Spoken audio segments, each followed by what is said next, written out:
I'm here with GetAmazed, newly announced general manager and head coach of the Washington Justice in personal union. We had that before, not that often. And it has been 433 days between you leaving Paris Eternal officially and you joining the Washington Justice. That's more than a year. Did you ever doubt that you would make it back into the Overwatch League?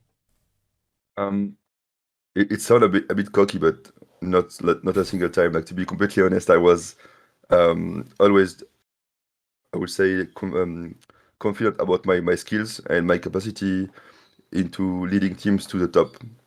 Um, I, I was just thinking like it's just a matter of time for me to actually come back. I was really surprised that like I actually didn't make it just after like my season, but it is what it is, and now I'm back. What do you think were the reasons that you struggled to find immediate employment? Because, I mean, that was a budget team. You guys went, I think, even. You had some pretty big wins against Dallas and Gladiators. How come you didn't find a position right after that? So before my announcement of me not being picked up for the next season, I had like many offers, to be honest. Like I had like six teams like asking me to join their team for the next season. And suddenly, just after the team announcing me that I'm not gonna get picked for the next season, I just had no more DMs at all. So I believe people were like, if that guy is that good, why did they drop him? So I can completely understand. So I don't blame anyone for it. Do you think that's weird signaling? Is it not just? I mean, they probably presumably knew about the budget situation at the Eternal. Like, do you think it would have been better to still be interviewed for those 6 positions and have you explain what you're all about and maybe even work a little bit with those players, have a tryout and whatnot? I have, to be honest, completely zero idea about like how it would have been better. All I know is I don't think it was a budget problem because I mean they still had two coaches. So honestly, I would have loved to be me and GMAC coaching the team, yeah, in real life. So, but it didn't happen. So, yeah. Sure. Now you're in a double position of general manager and head coach. How did that come to be and what are your responsibilities? So basically, my responsibilities is everything. Like I have to take care of the scouting, approaching players, creating the tryouts, discords, dealing with players in DM.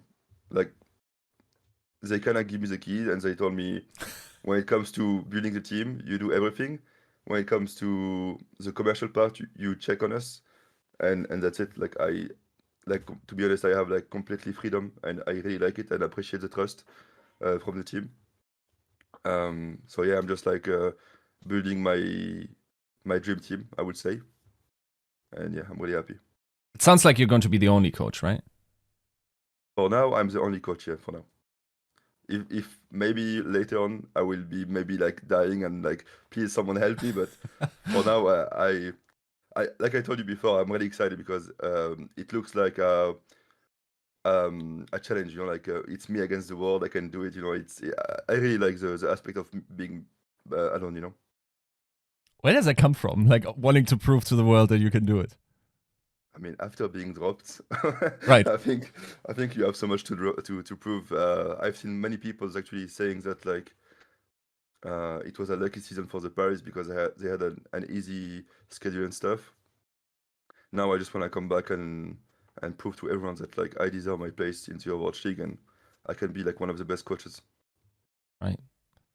Now, you also mentioned that in an interview with Fefe that you feel like your style in person is much more effective. And we've known you like you're not like weak on the analytical side, but like you've always pushed for the mental coach, for the team atmosphere, bringing like a group of people together, working towards one singular goal, right? So, what do you think in terms of like the topic of shared player spaces? Is that important?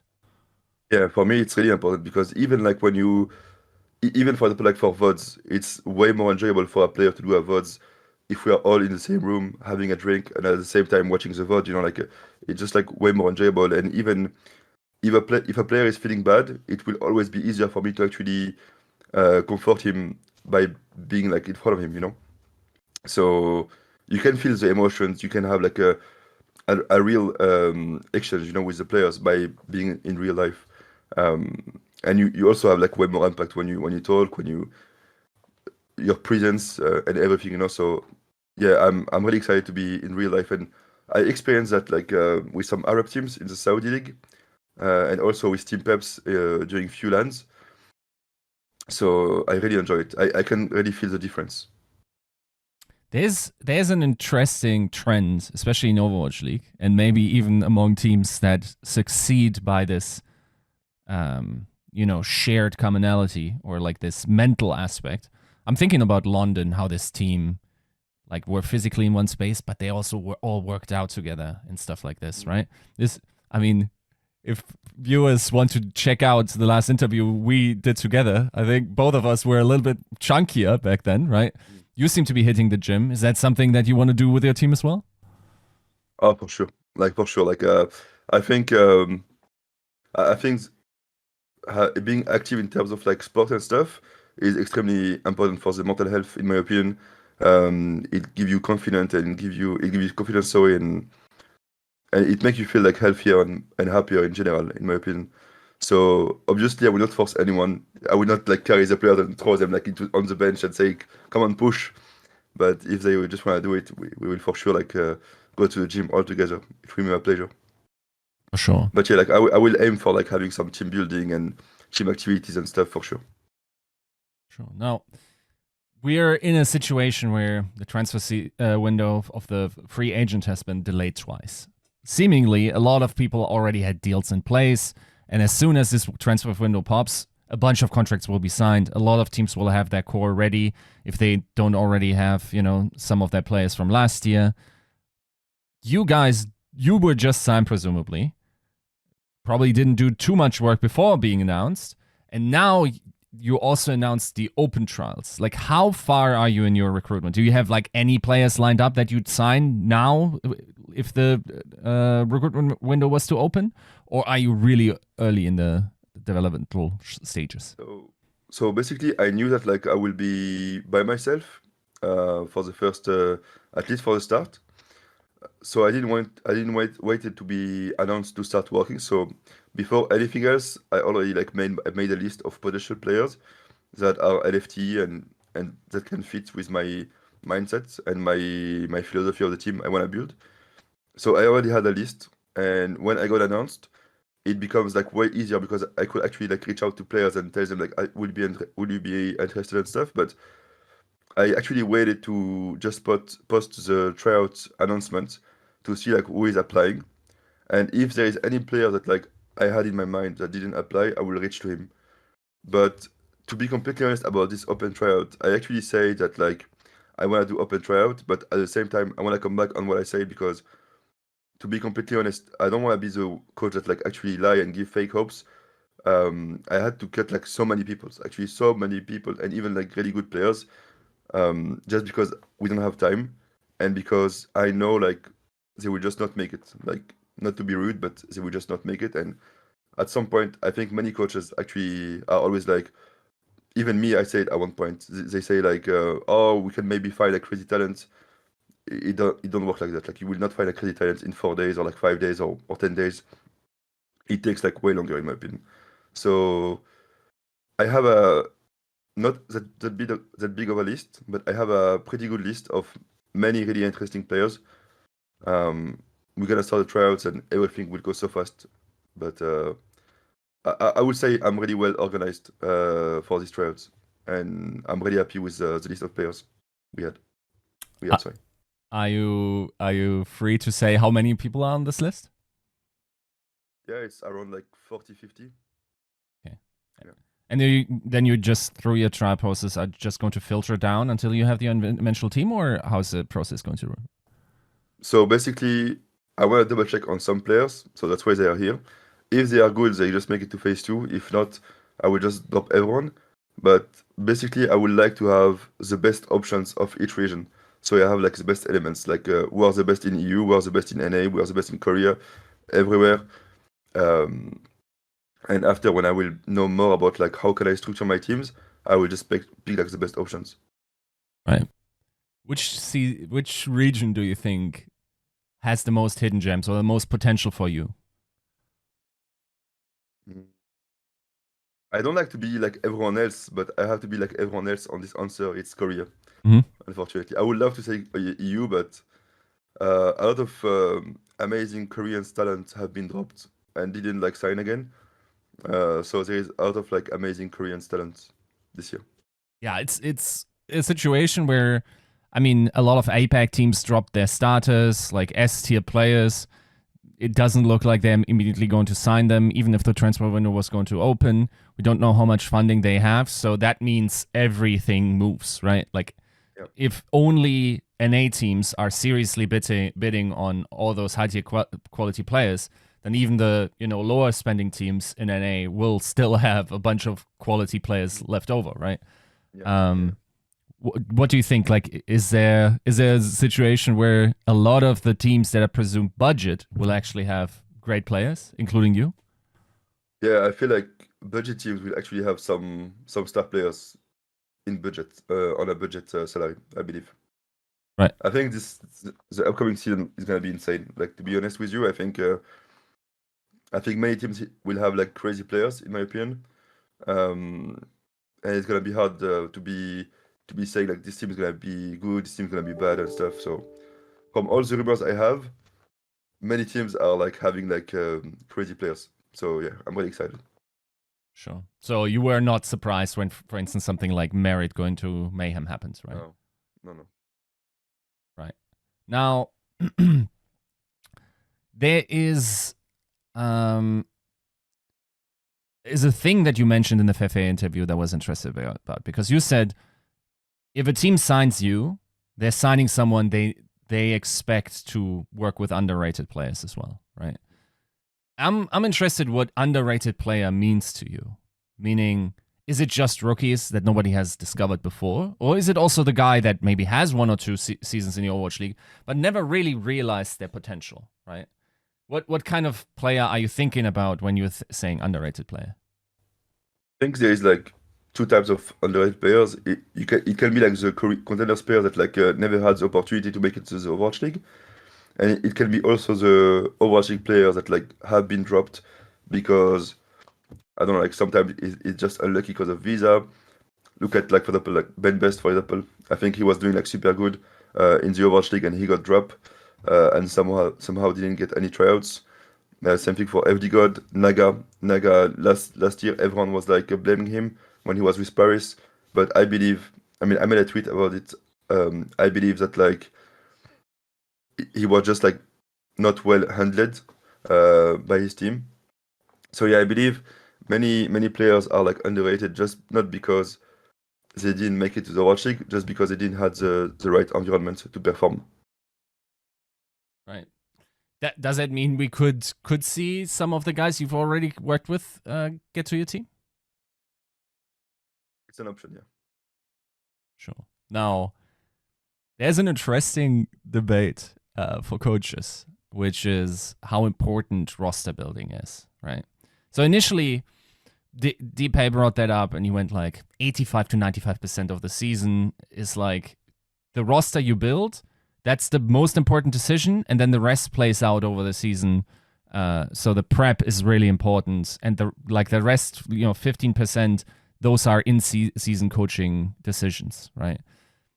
When I asked that question to Gunba, he said it's at least 70-30, right? 70% roster building, 30% coaching, because he could pinpoint situations in a match where he said, we're going to do X, Y, and Z, and that changed the outcome of the match. So in your mind, how important is roster building and how important is strategy or in-season coaching? I think Dpei is used to have like a lot of money in his pocket to be allowed to get like really star players, and that's why maybe he thinks that like he can just get like the best players, and that's why like the roster pick is the most important thing. But I believe if you're a great coach, you can literally change a player as a human and as a player. So I would say 60% is the roster, like the way you actually build your roster. because even though like one player can be the best in terms of mechanics, but he can be like just like the worst teammate in the world, you can, if you're a great coach, just change that guy, you know. And even though on paper, you can imagine that like he will just destroy your team, if you are a great coach, it will not happen. So I believe it's just like a matter of like hard work during the season and during the preseason, and you just have to build your team based on your philosophy, and have like the respect of of your players. And the most important thing, that's like more deep, but the most important thing in my opinion is like players have to respect you not because they fear you, because they love you. And in many teams, so many players are scared from their coach, and you can feel it in games. Like they feel like frustrated and scared, you know. And I believe when you do a good job as a coach, you can completely change the team, in my opinion. So yeah, I would say 60% it's the team building. For sure. I remember talking with Christopher about a quote in a book, and it was basically like as soon as a player is convinced that you have their best interest in mind, that's when they completely buy in, right? Yeah. Is that something that you felt especially during the Paris era? Yeah, completely. Yeah. You have to, because look at, I would take like Koreans coach for example. Often like they make feel their players that like they are bad. Like I heard like so many Korean players telling me, my coach is always telling me that like he will kick me, and I'm like, how can you say that? Like, how can you scare your players that much? You know, like there is no way he perform. He just can't. So you have to make him feel like he's your best option, and you have like fully trusted him in order to perform. Right. Now, at the same time, do you think it always has to be all harmony, or is it fine to fight in a successful team? No, fighting is really important in my opinion. I think people have a really wrong idea of how valuable is it to fight sometimes. Obviously, I'm not saying like fist fight. Yeah, I'm just saying like, oh, I will just lose all my players. But but, yeah, no, I believe like fighting is extremely important, because otherwise people will just keep for themselves what they think, and they will feel frustrated, and it will lead to like a really bad situation. So I believe like fighting for your opinion and fighting for your choices is really important. And if the fight is well structured and it becomes a really nice argument, you will at some point at the end just end on an agreement. You know, like both players will agree on each other, because if you bring like enough arguments, there is no way the guy don't agree with you. So yeah, fighting is really important and valuable in my opinion. Was there a player in your career that you had to teach to fight? Because they would otherwise just like, they'd have good ideas, they'd never talk about it. So you had to lift them up and give them a voice in order to bring their ideas to the team? Like that, I have maybe not idea in my mind like that when I think about it, but I don't think I had any player that like actually struggled with fighting. Maybe some players actually fight it too much actually. Right. But yeah, I had no problem with that. It's In my opinion, if you actually set up the thing nicely and make sure like all the players understand that like everything need to be speak out to avoid like any snake situation, you know, for example, they will always like speak out. And as soon as the season starts, or like as soon as I pick up my players, I always have the same kind of speech and tell them that like we have to build everything on trust. And trust go by, don't DM your players, your teammate about a teammate, don't DM me about a player or anything, you know, like just speak out everything, you know, speak out everything, so we fix everything and we don't waste our time on like arguments or anything. So yeah. for sure. Now, we got an idea on the rough philosophy that you want to build this team in and what kind of characteristics they have. Now, we got to also talk a little bit about, let's say, ideal team building in terms of like how Overwatch works, right? And the question I want to start with is, last season, it was interesting to see that even the top teams, how they managed the tank role that was so considerably changed, right? That some teams, like at least the two finals teams, had two tanks that covered the entire champion pool, and arguably it was pretty important. Even Glads, like arguably if they find out that Space is the better pick in stage 3, they probably make it to the stage finals and then go pretty far. But there are also teams like Seoul that have Smurf that can play everything, right? Same with Florida. Someone just immediately said, even to the point where they released Adam. So do you think that's figured out yet? Do you ideally want one tank because he's like the team leader and like him as the bedrock is the best principle? Or do you still want two tank players because the hero pool still is too split? I'm not extremely sure about it. I think it will depend on the flexibility of my players, DPS players. Um, I think in this new generation of DPS players, they literally play everything. Like a flex DPS can be good, like on Widow, for example. Like I think all the new gen of DPS literally just cover every characters. So I think if I have like two DPS players that can cover everything at a really high level, I will probably go to have like two tanks because I have really high doubts that like a main tank can perfectly play Zarya or Diva.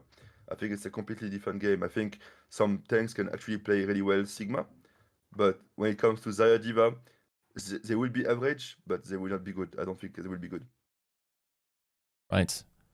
And then But it will impact the team leading too, because most of the time, like for example, like when you have a really good like main tank with a really high like leadership, if you drop him to have like the off tank coming in, it will be really tough. But yeah, I need to figure out this. it's kind of interesting how shot calling or like leadership within teams in the player base has developed, because like season 1 it seemed like, okay, the Lucio is all tracking, probably making the calls, right, the main support. Then eventually some teams had it on the flex DPS because A, they have the best vision, and B, like they're also mostly the best high skill players. We heard about Proper, where it's like this guy just can envision the entire team fight and can tell his team what each of them want to do in every single situation, right? But then we also have teams like, you know, Dallas Fuel, where Hanbin is like a drill sergeant who basically tells the entire team how to move. In your mind, like which position now is the correct one to do shot calling in Overwatch 2? I think there is no position in the way I see it. I feel like as soon as you have like one guy telling you how to play, you're not creative anymore. Like I believe like the way you actually win games is by being creative and by being aggressive. And let's say for example like I'm the diva and my Lucio is telling me how to play. If I see an opportunity, I will be scared to take it because my Lucio told me to do this, you know. And my play would have probably like saved the game, but we will never know. So I believe it's nice before fights to have track ult and set up a game plan based on where are we gonna take the fight, how are we gonna take it, what are we baiting, you know, like all the small details, like how are we gonna structure like the ultimate situation, which pace do you wanna take, you know, like all those details. Um, but when it comes like during fight, I think everyone need to do his job. The tank need to say what he's doing, what does he need. If any player need resources for his play, just ask it. So yeah, I believe like everyone need to be extremely proactive in the communication. But obviously before fights, me the way I see it is the one who have ultimate need to actually set up how he want to make the fight, because he's the one who knows how to use his ultimate, and he's the one who knows the most like how to actually get value from his ultimate. So he will ask us to take like the fight in certain area, for example, to have full value of his ultimate. So yeah, everyone, I think. Right. Now, another interesting concept that always interested me is like, I get leadership in the ideal scenario. The head coach is the leader, so to speak, of the group. But you guys don't have impact on the server. So some teams have figured out, like, you probably want a team captain there that takes charge of the team culture within the game. And there are a couple of different archetypes. Like, for instance, I remember like season 2, Shock, or I think season 3, like Moth was just able to download the coaching software and then just relay that to his teammates, right? Well, someone else, I don't know, for instance, Aim God was the guy last year that we heard basically like in and outside game leaders. He basically like emotionally handled them on the server, but also outside the game went like, okay, everyone, let's go gym, you know? What kind do you think that's important to have, like one guy that's an extension of your philosophy in the team, or is it fine to have just flat hierarchies? If I have one, it can be like really good, but at the same time, if I do my job correctly, I believe they will all be able to do that. if I actually like build them correctly, in the way I actually see it, I believe every member will be great teammates and everyone will be cheering up for each other. So if I do my job correctly, I believe I will have like no problem with that. I think they will all be able to do it. For sure. Now, another position that was kind of interesting in how teams handled it is some teams doubled up on the flex support role and then still had a main support, right? Some teams, like the Shock, went like, okay, let's put Violet also on the main supports, and then you can just do basically everything, right, for you. What do you think is the ideal scenario there? Because from the rumors, it sounds like that even some top teams might not even look at the main support role. Where's main support in Overwatch 2 right now? I think it's like DPS. There is more and more like players who actually cover like every support character. I think David was an example. Like the guy is insane on flex support, for example, and he's insane on Brig, Mercy, Lucio. So there is new gens of players who actually maybe don't identify anymore as like main support or flex support. They are just like supports, I believe, and they cover everything. But again, I think it's pretty hard to fully master all the characters. So at some point, if you expect like really high level, you need like to have like some specialist if you actually want the best level possible. But for me, the best option is still like main support, flex support, in my opinion. And obviously, a main support that can cover some flex support, it's really important for like maps when you have to play Babzen, for example. So yeah, I think main support, flex support is still good because all the main supports still have this this passive, which allows them to be able to be really good at like tracking ults. I think some flex support are not good at it at all because they don't have experience. So yeah, I think I will still go with main support and flex support. Right. An interesting thing that we saw over the season, and I guess we saw it in the last couple of seasons as well, is it looks like the flex DPS is generally pretty flexible. We saw it with Dante, like being able to just pick up the tank role, or like Prophet switching onto Kiriko and that type of stuff, right?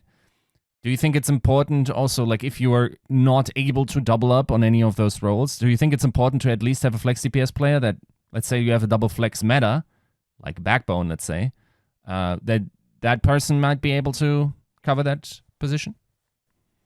I don't think it's important. I think it's a good option. If it's possible, I think it's great. If not, I guess it's fine, but it's like a really good option, I would say. It's not important. It's a good option. Good solution. It covers like some weakness of your team, so it's great, yeah. For sure. I guess as a last question, because I mean the off season has already calmed down. The FA signing window definitely, put things to a halt in terms of the news cycle. When can we expect the first roster news of the Justice, do you think? Even me, I don't know at this point, to be completely honest with you, but I will say around maybe February, but I don't want to like fix anything, to be honest, because we have still many things to do. So yeah, maybe around this date. I'm not sure. I just cannot promise anything for now. Can you share when your trial blocks are taking place? Is it still this year? It's gonna be this month, yeah. Right. Then we'll see in terms of also signed contracts and whatnot. I mean, we usually find out a little bit before, it hits the official Twitter, but we'll see how it works there. I'm happy to have you back in the Overwatch League. It was, I mean, that I value a lot what you brought to the league in terms of like being able to bring a budget roster up to mid-tier, which is a great success, right? And for that, we thank you for the interview. Thank you very much for having me.